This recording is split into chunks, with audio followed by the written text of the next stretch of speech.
بتاتے ہیں کہ یہ کس طرح سے جو ہے نا اپنا ذہنی توازن کھو بیٹھے ہیں اور اس وقت ان کو سمجھ نہیں آ رہی کہ یہ کریں کیا. یعنی یورپ میں بنی ایک عدالت کو، ٹھیک ہے، یہ اینٹی سیمیٹک کہہ رہے ہیں، اس کو جناب کرمنل کہہ رہے ہیں، اور یہ کہہ رہا ہے کہ سب سے بڑا اس نے جرم کر دیا اور ہمارے خلاف یہ نفرت انگیز یہ عدالت ہے، جو کہ ہے ہی یورپ میں، جو کہ ہے ہی عالمی عدالت، جو کہ انہی کے رول بیسڈ آرڈر کے تحت بنی ہے. تو اس کے اوپر جو ہے وہ کوئی اعتبار کرنے والا نہیں ہے. دوسری بات یہ ہے کہ ایمرجنسی میٹنگ کے بعد ایک آپریشن روم باقاعدہ طور پر قائم کیا گیا ہے. اس سے آپ اندازہ لگا سکتے ہیں کہ اسرائیل اس سے کتنا زیادہ پریشان ہے، اور اسی لیے نتن یاہو اس نے برطانیہ کو بھی ریکویسٹ کی، جرمنی کو بھی، فرانس کو بھی، امریکہ کو بھی، بائیڈن کو کہا کہ یہ اریسٹ وارنٹ جو رکوائے جائیں. پھر کانگریس نے دھمکیاں دی، بائیڈن نے دھمکیاں دی کہ عالمی عدالت نے اگر یہ وارنٹ جاری کیے تو ہم یہ کر دیں گے، وہ کر دیں گے، اور بہرحال آج یہ وہاں سے جاری ہونے جا رہے ہیں. تو آپریشن روم انہوں نے بنا دیا ہے کہ اس میں جو بھی آگے ڈیولپمنٹس ہوں گی اس میں نظر رکھی جائے گی اور اس کو فالو کیا جائے گا. جب وارنٹ جاری ہوتے ہیں، کیا انٹرنیشنل فورسز آتی ہیں، آگے کیا ہوتا ہے، تو انہوں نے ایک اسپیشل آپریشنل روم جو ہے وہ وہاں پر بنا دیا. دیکھیں اب اس معاملے میں جو سب سے بڑا مسئلہ ہے ناظرین اسرائیل کو، وہ ہے ان کی تضحیک کا اور ان کے امیج کا. دیکھیں اگر ہم خاص طور پہ پچھلی صدی دیکھیں تو اس میں جو ان کا سب سے بڑا کارڈ رہا ہے وہ ہے مظلومیت اور معصومیت کا کارڈ. انہوں نے ہمیشہ ظلم کر کے اپنے آپ کو معصوم اور مظلوم دکھایا ہے. تو اگر یہ اسٹیبلش ہو جاتا ہے کہ یہ ظالم ہیں، یہ مظلوم اور معصوم نہیں ہے، میں ویسٹ کی بات کر رہا ہوں، اگر وہاں پر یہ بات اسٹیبلش ہو جاتی ہے، جو کہ آلریڈی ان 8 مہینوں میں اسٹیبلش ہوئی ہے، لیکن سب سے بڑی سند ہوگی جب عدالت فیصلہ دے گی. وہاں پر عدالتوں کی کریڈیبلٹی ہے، اور جب بات عالمی عدالت کی ہو تو اس کو مانا جاتا ہے وہاں پر، ٹھیک ہے. تو جب وہاں سے یہ سند مل جائے گی، جب یہ اسٹیبلش ہو جائے گا کہ یہ تو وار کرمنلز ہیں، یہ تو ظالم ہیں، یہ تو مظلوم اور معصوم نہیں ہیں، تو اس کے بہت گہرے امپیکٹس ہیں. ایک پورا بیانیہ جو ایک صدی پر محیط نہیں ہے، کئی صدیوں کے اوپر محیط ہے. یہ مظلومیت والا بیانیہ اس خاص صدی میں تو ہمیں نظر آتا ہی آتا ہے. اگر ہم پچھلی صدیاں بھی اٹھا کر دیکھ لیں تو یورپ میں بیسیکلی انہوں نے اسی کے اوپر اپنا امیج بنایا ہے کہ ہم تو دیکھیں مظلوم ہیں، ہمیں زمین سے بھی نکال دیا گیا، ہمیں تو دیکھیں مسلمان کیسے ختم کرنا چاہتے ہیں، ہمارے خلاف کیسے نفرت پائی جاتی ہے. تو یہ مظلوم اور معصومیت کارڈ کھیلا گیا ہے، لیکن اب یہ اس وار کے اندر یہ پوری طرح ایکسپوز ہوئے. اس سے پہلے 75 سالوں میں فلسطین پر جو انہوں نے مظالم ڈھائے ہیں، بلکہ میں اس کو 100 سال گنوں گا جب سے ان کی آبادیاں وہاں پر شروع ہوئی، تو ان 100 سالوں میں جو انہوں نے ظلم ڈھائے ہیں اس کو کبھی ایکسپوز نہیں کیا گیا ویسٹ کے اندر. تو یہ سارا کمال موجودہ سوشل میڈیا کا ہے، الجزیرہ کا ہے. انہوں نے یہ سارے مظالم ان کے دکھائے ہیں. اس طرح کے کئی مظالم یہ ماضی میں بھی کرتے رہے فلسطین میں، لیکن بات یہ ہے کہ وہ چونکہ کنٹرولڈ میڈیا تھا تو دنیا کے سامنے، ویسٹ کے سامنے ان کے مظالم نہیں آ سکے. لیکن اب چونکہ سوشل میڈیا ہے تو ہر ایک تک ان کے مظالم جو ہے وہ پہنچے ہیں. تو ان کو یہ سب سے بڑا نقصان ہے. وہ انٹرنیشنل فورسز آئیں گی، وہ کیا کر سکتے ہیں کیا نہیں، اس کا ان کو اتنا مسئلہ نہیں ہے. سب سے بڑا مسئلہ یہ ہے، اس لیے یہ پوری کورٹ کو انہوں نے بلیم کرنا شروع کر دیا ہے. یعنی انہوں نے یہ دیکھیں میرٹ کے اوپر سوال نہیں اٹھا رہے، یہ نہیں کہہ رہے کہ ایسے تو پوری کورٹ کو ہی گندا کر دیا کہ دیکھیں یہ تو ساری کورٹ ہی اینٹی سیمیٹک ہے. تو بیسیکلی یہ سارا اس بیانے کو کنفرنٹ کرنے کی کوشش کر رہے ہیں جو ان کے خلاف بن چکا ہے اور لوگوں کو سمجھ بھی آ چکا ہے. اچھا یہاں پر ناظرین ایک اور دوسری اہم چیز ہوئی ہے، اور وہ اہم چیز یہ ہے کہ فلسطینی کمانڈرز کے بھی وارنٹ جاری ہونے جا رہے ہیں. یہ جو پروسیکیوٹر نے کہا ہے کہ ان کے وارنٹ جاری کریں، اس میں یحییٰ سمر اور اسماعیل ہانیہ ان کے جو وارنٹ ہیں انہوں نے اس میں وہ بھی نام شامل کر دیا کہ ان کے وارنٹ بھی جاری کیے جائیں. تو یہ تو ڈرامے بازی ہے اور یہ بیلنس کرنے کے لیے بیسیکلی کوشش ہے، اور یہ تو الٹا سفاکیت ہے کہ جو وکٹمز ہیں، جو مظلوم ہیں، ان کو بھی جو ہے وہ اس طرح سے دکھایا جائے. اس کے اوپر حماس کا بڑا سخت ریئیکشن سامنے آیا ہے اور انہوں نے کیا بات کی ہے. We strongly condemn the attempts by the prosecutor of the international court to equate the victim and the aggressor by issuing arrest warrant against a number of Palestinian resistance leaders. اب یہ وہی بات کر رہے ہیں کہ یہ ایکویٹ کرنے کی کوشش کی ہے، ایک بیلنس قائم کرنے کی کوشش کی گئی ہے، لیکن یہ تو سفاکیت ہے کہ آپ وکٹم کو اور اگریسر کو یعنی ظالم اور مظلوم کو ایک ہی صف کے اندر لا کر کھڑا کر دیں. تو ایسے تو بات نہیں چلے گی. یہ تو صرف ہم نے بیلنس کرنے کی کوشش کی ہے. Without legal biases thereby violating the treaties and United Nations resolution that have granted the Palestinian people and all people under occupation to right to resist occupation in all forms including armed resistance. اب وہ یہ بات کر رہے ہیں کہ نہ کوئی لاجک ہے نہ کوئی قانون ہے، ٹھیک ہے، اور یونائٹڈ نیشن کے چارٹر کی یہ خلاف ورزی ہے. اس کی وجہ یہ ہے کہ یونائٹڈ نیشن کے چارٹر میں یہ بالکل واضح ہے کہ اگر آپ کے اوپر قبضہ ہوتا ہے تو آپ ریزسٹ کر سکتے ہیں، اور اس ریزسٹنس میں ہر طرح کی ریزسٹنس شامل ہے. یعنی آپ پولیٹیکل ریزسٹنس کریں، اگر آپ آرمڈ ریزسٹنس یعنی مسلح جد و جہد کرنا چاہتے ہیں اور ہتھیار اٹھا کر لڑنا چاہتے ہیں کسی قابض فورس کے خلاف، تو آپ لڑ سکتے ہیں. یہ قانونی ہے، یہ جائز ہے. تو فلسطین اسی کے مطابق لڑ رہا ہے، وہ اپنی زمین جس پر قبضہ ہوا ہے اس کے خلاف جو ہے وہ لڑ رہا ہے. تو یہ تو الٹا سفاکیت ہے اس طرح کی بات کرنا. لیکن بہرحال ہم تو پہلے بھی کہہ چکے ہیں کہ ادارے کبھی بھی ملکوں کو سزا نہیں دیتے ہیں. یہ تو ویسے بھی بڑا ایک مطلب تاریخ میں ایسا کبھی نہیں ہوا کہ کسی ملک کو اس طرح سے جینوسائیڈ کے کیس میں گھسیٹا گیا ہو. تو یہ غیر معمولی کیس تھا، اور اس میں پھر بھی فلسطین کی جیت ہے. بے شک وہ یہ بھی فلسطینی کمانڈرز کے نام بھی اس میں ایڈ کر دیں. اس کی وجہ یہ ہے کہ میں آپ کو بتا چکا ہوں کہ سب سے بڑا محاذ عالمی عدالت کے پر جو لڑا جا رہا ہے وہ امیج کا محاذ ہے، وہ بیانیے کا محاذ ہے، وہ ان کی تضحیق اور ان کے ایکسپوز کرنے کا محاذ ہے. ٹھیک ہے، دیکھیں حماس تو یورپ آلریڈی ٹیررسٹ ڈکلیئر کرتا ہے، تو حماس کے امیج میں کون سا خرابی آ جائے گی؟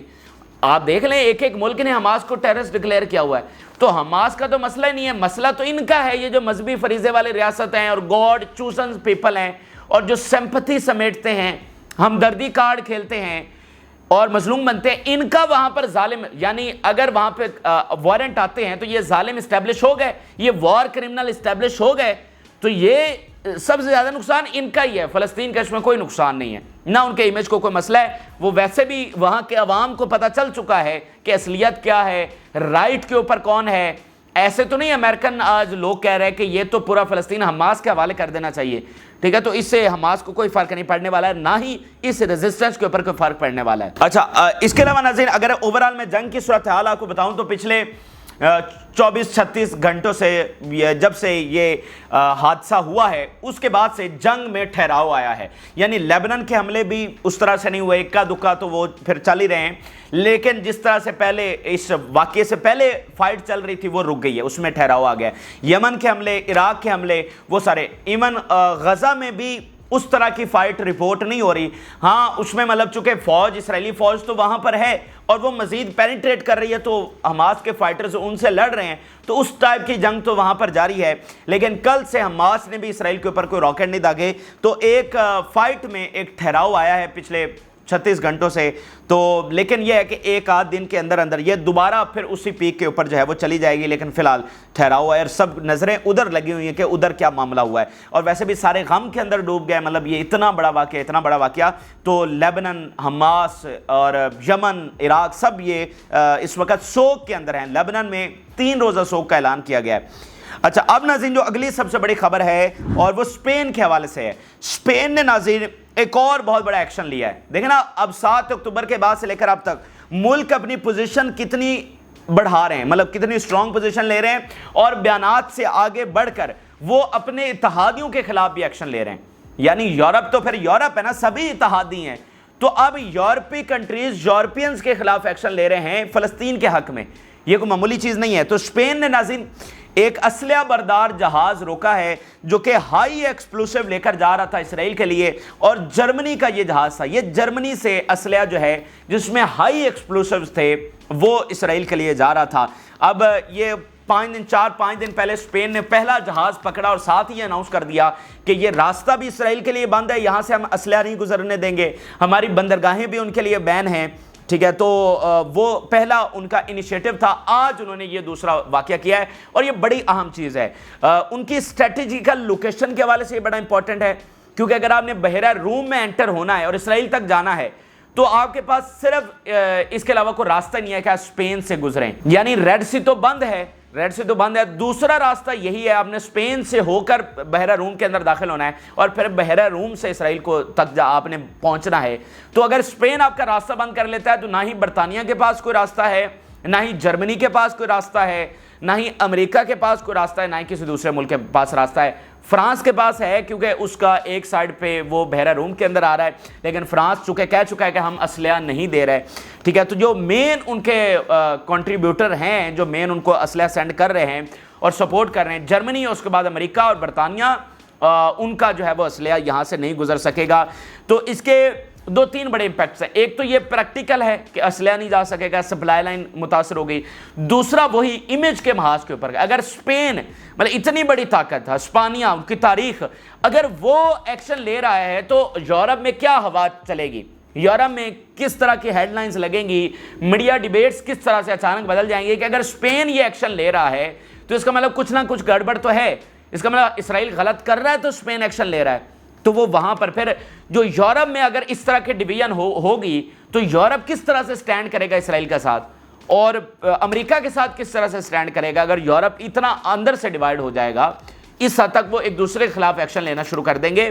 تو اس کے بہت گہرے امپیکٹس ہیں، اور آگے آگے دیکھیے، یعنی یہ دوسرا واقعہ ہونا، اس کا مطلب یہ ہے کہ اسپین نے خالی ایک پی آر سٹنٹ نہیں چلایا، بلکہ اب وہ اس کے اوپر جو انہوں نے کہہ دیا ہے وہ اب کریں گے اور مسلسل کریں گے اور کسی کو یہاں سے نہیں گزرنے دیں گے۔ تو یہ دوسرا واقعہ اس بات کی اہم علامت ہے۔ اچھا، اب ناظرین آپ کے سامنے جو ہیلی کاپٹر والا معاملہ ہے، جو ایرانی صدر اور وزیر خارجہ کی شہادت ہے، اس حوالے سے کیا بڑی خبریں ہیں۔ مطلب اس وقت سب سے بڑی چیز تو یہ ہے کہ اس چیز کے اوپر نظریں لگی ہوئے ہیں، سب کو اسی چیز کا انتظار ہے کہ اس کی انویسٹیگیشن سامنے آئے، کیا یہ ایکسیڈنٹ ہے یا یہ اسیسینیشن ہے، اس کے حقائق جو ہیں وہ سامنے آنے چاہیے۔ میڈیا رپورٹس مختلف چیزیں بتا رہی ہیں، دنیا کویسچنز کر رہی ہے، بہت ساری چیزیں سامنے آ رہی ہیں، لیکن ابھی کی سب سے پہلی دو بڑی خبریں کیا ہیں؟ دو بڑی خبریں ناظرین یہ ہیں کہ ایران نے آفیشلی انویسٹیگیشنز کا آغاز کر دیا ہے۔ یعنی پہلے تو کل سے وہ اس چیز میں لگے ہوئے تھے نا کہ وہ ڈھونڈیں، ریسکیو کریں، وہ تو ایک الگ چیز تھی۔ اب انہوں نے آفیشلی آرڈر کر دیا ہے کہ انویسٹیگیٹ کیا جائے کہ آیا یہ ایکسیڈنٹ ہے یا یہ اسیسینیشن ہے۔ اب دیکھیے، Iran's military chief of staff orders probe into رئیسی's crash.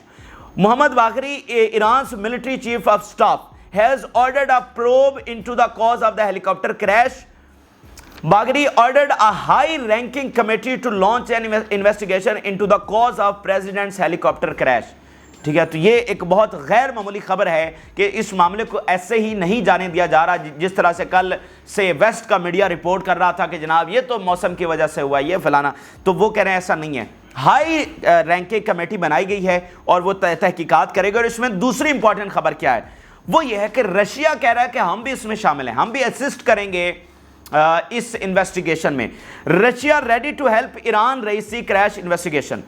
Russian security council secretary who until last week was defense minister says Moscow is ready to provide assistance in Iran's investigation into the cause of the helicopter crash. Earlier, Putin expressed his condolences to Iranian supreme leader over the death of the Raisi, who called a true friend of Russia. Putin نے true friend of Russia قرار دیا ہے president Raisi کو۔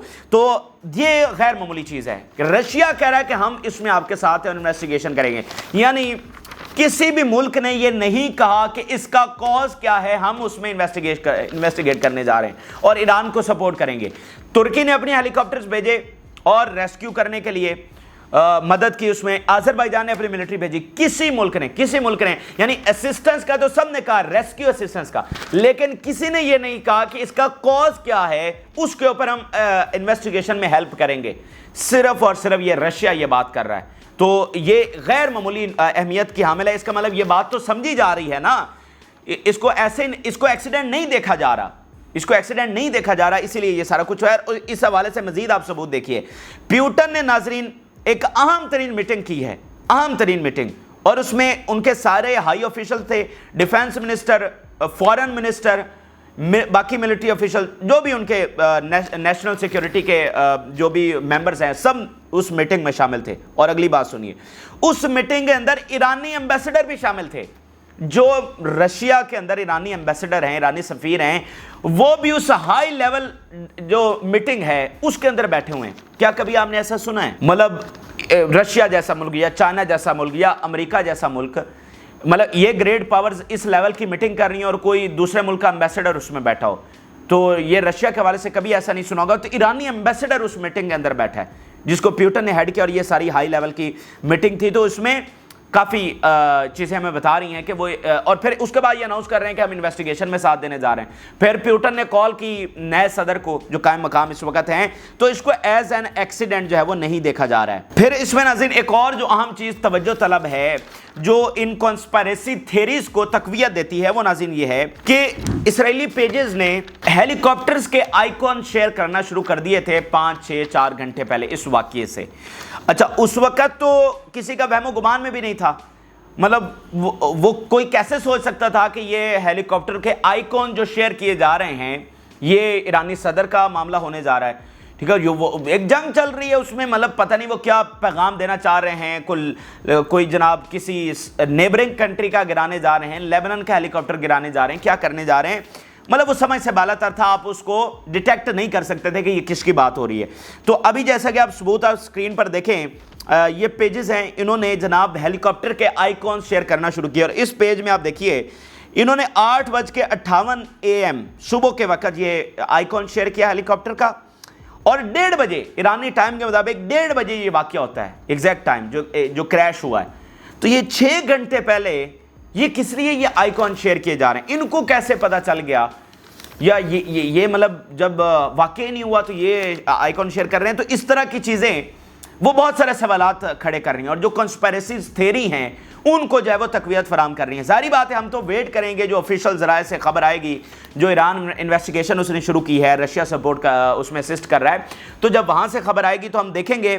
لیکن بات یہ ہے کہ موساد کی تاریخ اس سے بھری پڑی ہے، اور موساد کا وے آف پیٹرن یہی ہے، جو جس طریقے سے وہ آپریشن کرتے ہیں وہ یہی پیٹرن ہے، یعنی وہ پہلے فالو کرتے ہیں، اور فالو کرنے کے بعد جہاں پر سیکیورٹی لیبس آتا ہے، جہاں پر ان کو موقع ملتا ہے، وہاں پر وہ جا کر اٹیک کرتے ہیں۔ اس کی سب سے بڑی مثال، اگر کبھی آپ ڈاکٹر فخری زادہ جو کہ ایران کے سب سے بڑے نیوکلیر سائنٹسٹ تھے، اگر آپ ان کی شہادت کی سٹوری پڑھیں کہ کیسے موساد نے ان کو شہید کیا، تو آپ کو بالکل پھر ان باتوں میں بھی تقویت نظر آئے گی کہ موساد کس طرح سے فالو کرتی رہتی ہے، اور جب ان کو کوئی کمزوری نظر آتی ہے، ٹھیک ہے، تب جا کر وہ وہاں پر اٹیک کرتی ہے۔ تو دیکھیں وہ جنگلات کے اوپر، پہاڑیوں کے اوپر جو ہے وہ جا رہے تھے، تو وہاں پر کیا موساد نہیں ہے، موساد ایران کے اندر آپریٹ کرتی ہے۔